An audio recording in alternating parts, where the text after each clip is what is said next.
Hey everybody, welcome back to my train room. Today we're going to talk about backdrops. Now I understand with old gauge maybe backdrops aren't quite as important as they are to the guys that are doing N gauge or HO. At least I spent quite a few years with HO, and a lot of people there are looking for more of the scenery, and that requires more of the backdrops. And then when I got into O gauge, I found out, yeah, there's still guys that like to do the scenery, and there's a lot of guys like to do some of the buildings, but maybe they don't really care that much about needing a backdrop. So maybe it's not quite as important. In my opinion, I kind of think it sets off the layout a little bit, and as you can see around me, I like to do the scenery. I like to do the finished scenery, and if you're going to do the scenery, you kind of like to do the backdrops too. Now, HO, I did HO gauge first. Quite a few, as I said before, quite a few years of that. And the backdrops I used at that time were commercially purchased. Since I moved to O, I found kind of a different way to do it, a little bit more of an economical way to do it, and I guess you could almost say more of a personalized way to do it, because you can do things exactly the way you want it. If you're looking at commercial, and I'm going to start there first because before we get into what I do in the new way I do it now. But if you're into buying commercial, the first, I should say the only backdrops I bought for my HO layout was from Trackside Scenery. I worked with Joey. He is great. He has great backdrops. They are really nice. There's a lot of variables you can do with them. I use those, as I said, in my HO, and I thought it added so much to it. Matter of fact, let me show you. I've got a clip here I want to show you. It's not a finished scene, mind you, but it's kind of in the middle. This is from my HO layout. This will have a piece of backdrop behind it that came from Trackside Scenery that I incorporated in. One other thing you should note with this one, as it is HO gauge instead of O, it's also DC.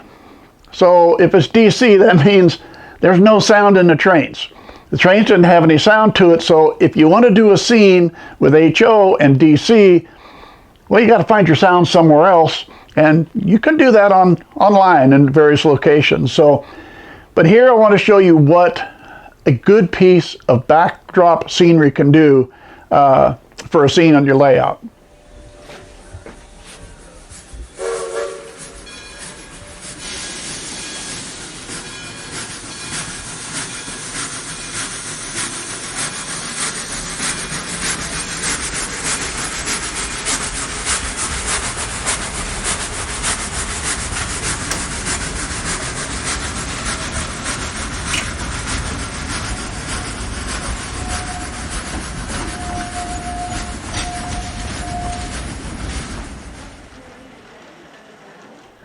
Well, as you can see, that backdrop really adds depth to that scene. And that's what I think a lot of it should be, and that's what you're seeing with some of mine. I'm trying to add depth to the layout, make it appear much larger than it actually is. Let's go into what I was doing here, what I've done differently than the commercial that I was buying there. That is, I found you can make your backdrops at Staples. Now, Staples makes banners, and I found out they make banners of all sizes. I mean, like 2 foot tall by 4 foot, 6 foot, 8 foot. They make an 18-inch tall. They make 3 foot tall. They make all different types of banners, so you can take a picture and have Staples turn that into a banner. What you're seeing here is a picture that I found online, and there's places online where they have all kinds of pictures that you can use free. They're there for free use for you. I mean, some of them, if you want to donate something to whoever had the picture, that's fine. But either way, you can download all the pictures you want and you can use them at no problem. So you can go in. I happened to find this scene for this backdrop that I like, but technically it didn't look like that when I found it. When I found this scene, and let me show you, this is going to be kind of condensed picture because you can't get the full landscape to fit on the screen right. Here's a condensed picture of what I'm using for my backdrop. Now, you'll notice there's blue sky. It doesn't have clouds, it has blue sky. Now here it is, same picture, only now it has clouds. Now, the reason for that is, when I purchased backdrops before, the ones I purchased had a blue sky. And I've come to determine, I don't care how careful you are, when you're gluing that down on a piece of hardboard, and that's what I do. I glue it to a piece of hardboard using spray glue. No matter how careful you are, you're going to get bubbles. And sometimes they may be great for a while, and then 2 or 3 weeks later, the bubbles start showing up. Maybe is your layout in the garage, basement, attic, temperature changes. This room right here, my temperatures move up and down. And when things change like that, just as we talked, when you're laying track, how your track can constrict and move around by temperature changes, well, the same thing can happen in your backdrop, and you end up with bubbles. So basically, I had that picture, what I wanted right there for that backdrop, but it had a blue sky. Now, I'll be honest, I gave my youngest daughter is big into using AI. I said, hey, could you do me a favor? Tell AI to take that picture and take out the blue sky and put in clouds. And of course, she said, yeah, it's going to be real, clouds are good. They were, what kind of clouds and all kinds of stuff. You'll have to answer a lot of questions, but sure, they should be able to handle that. 3 days later, they couldn't handle it. They couldn't figure it out. I took my original picture. I went to software on my computer. It's called GIMP. I enlarged it. I traced all around the mountaintops. I deleted the sky, made it transparent. And about that time, I walked out to go do my evening chores, and I was heading out towards the barn, and I looked and I thought, those are some nice looking clouds. Came back inside, got my camera, took some pictures of the clouds. I ended up putting the clouds in, and I put the mountains over the top, and that's my layout. The clouds tend to cover the bubbles. Now, it's not perfect, but back when I was working when they had the blue sky, I could see when they had trees, I couldn't see the bubbles. But if I had sky, I could see them. So I knew, stay away from blue sky if you can, go with a cloudy sky, and it tends to hide the bubbles. So that's how I did mine. It was a little more complicated, but for yourself, find a good picture.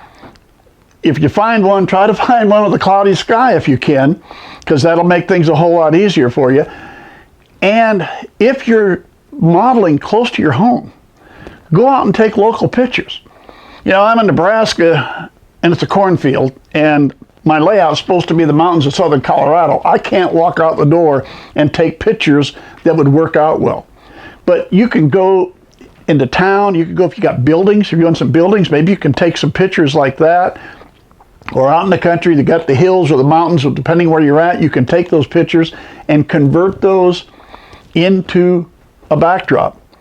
Now, in my case, I started with a 2x6. I then have a 2x8 and another 2x8. Now, let me move over here. You can see they meet in the corner. Take a look at the clouds and take a look how they're the same on both sides.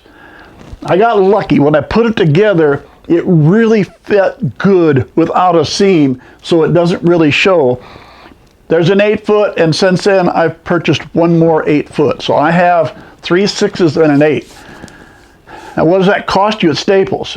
Well, as a comparison basis, and Staples, when I bought my last one, they had just gone up about somewhere between $10 and $15. I don't know exactly how much, but I knew it was higher. When I was buying commercial, if I bought a 2-foot by 8-foot, in that situation, when I buy them from Trackside Scenery with shipping and everything else with it, it runs about $140 to $145 for an 8-foot section. By taking my picture, taking it to Staples and having them make it into an 8x2, 2x8, this last time with tax and everything, it was $85. So it's not half the cost, but it is cheaper. It's a little more work because you need to go back, you need to get your pictures, you either got to find them, you got to edit them, everything else. Sometimes the commercial is a lot easier. And I'm going to give you one other thing. I'm going to show you here. Every time I got from backyards, from Trackside Scenery, and I got them sometimes months apart, everything was always the same. Now, I did 3 of these from Staples. Then I went and did the 4th one from Staples. And when I did the 4th one, you're going to see here, the color isn't quite the same. It didn't quite match. Now, there was a different person doing it. I had the same person do the first 3. A different employee did my 4th one. Was it them? Or was it just the way it's done? I don't know. But there you got to be a little bit careful. I never had that problem with Joey and Trackside Scenery. They were all the same all the way across. But here doing my own, that color is just a little bit different. In my case, I'll just try to find ways as I'm doing pictures or doing videos, I'll just try to hide that a little if I can. So one of the downsides of maybe kind of doing this stuff yourself and trying to save some money. All right, let's talk another thing that a lot of people don't think about much when you're talking about backdrops. Usually when you're doing backdrops, first they're putting them to the wall, or they're securing everything to the wall, or they've painted something over hardboard against the wall. That's usually the way everybody thinks about backdrops. But I started thinking about them a little bit on temporary backdrops. And let me give you an example. Here is, it's early yet, guys. Here's where my station's going to be, and no, the road's not going to be white. I just haven't painted the road yet, all right? So it's going to be concrete. I got to paint it gray, make it concrete. Of course, there's a lot of other work needs to be done. But basically what I wanted to show you is you could have a video and or picture shooting down the road like this, and eventually you might have some scenery in the background, but what if you wanted to change that? Well, what you do is you set this in temporarily. Now you have the road that continues on, and do you recognize that? Yeah, it's the same HO backdrop I used when I had the HO gauge stuff. You can kind of get by with it. It just makes it appear that the buildings are farther away. It adds for more depth. Where the white is not painted yet, where that's kind of meeting the backdrop, you can hide a little of that where it's not quite perfect. You can put a couple vehicles in the road, you have more buildings. There's odd things to do to hide it where it's not quite a perfect match. But basically, you can keep switching things around, such as here's the station that was set earlier. This was set quite a while ago. I think I moved the track since I set it here, but either way, you can set it here, and there it is with one backdrop, and there it is with another backdrop, and there it is with a third backdrop. You can just keep changing things around. So sometimes you think about temporary backdrops, not just permanent. If you like to do videos like I'm doing here, the short videos, or taking pictures of stuff, sometimes it's really kind of nice that you can use the same buildings, the same locale, change the backdrop, and you've kind of totally changed the video or the pictures that you're taking. It makes it seem like it's in a totally different location. It's just you slipped in a piece of backdrop and then took it out when it got all said and done. As far as, I want to go back to one thing quick. As you're coming back to doing your own, if you're going to do your own like this, I'm doing the 2 foot tall. I've done, like I said, 6 foot, 8 foot, and in the old days I did some 4 foot.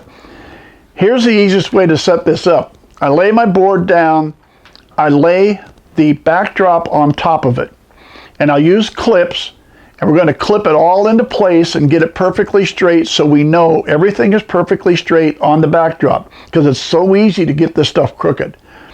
So you get it all clipped into place.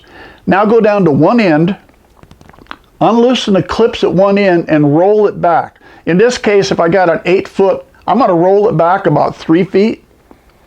And I'll roll it back about 3 feet, and now I will spray the glue down. I'll spray all the glue, get all the spray down, and now I'll just gently roll it back over. It should line right back up where it should. Everything should be fine with that. Get her down there good and secure, and when you do, now loosen the clips on the other side, roll that side back up to where you meet the spray glue. Now you spray that side down totally. Once you got her done, again, just slowly roll it back out, set it back up, and when you're done, your layout, your backdrop should match your 2x8 board perfectly every time.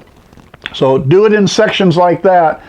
That's the key to how to put down your backdrop and make sure it's straight on the board. How you do it if it's up on the wall, that's your problem. You'll figure that one out. I haven't done mine that way. I've done mine down, and I've set it into place after the fact. Sometimes that's not quite as easy, but I found it's a whole lot easier to put it on the board and make sure it's straight and perfect for there. I figured I'll figure out something to get it back up. I'll get a little extra help or something to help me put it into place if that's what I need. That's it, guys. That's backdrops. That's my stuff on backdrops. If you've got any comments, any questions or whatever, hey, leave me down in the comments. If you want to know any more or something I didn't cover, I covered it too quick and you'd like a little more in-depth coverage, let me know. Leave it in the comments. Otherwise, I hope you subscribe, like the videos if you like them, and we'll see you in a week or so.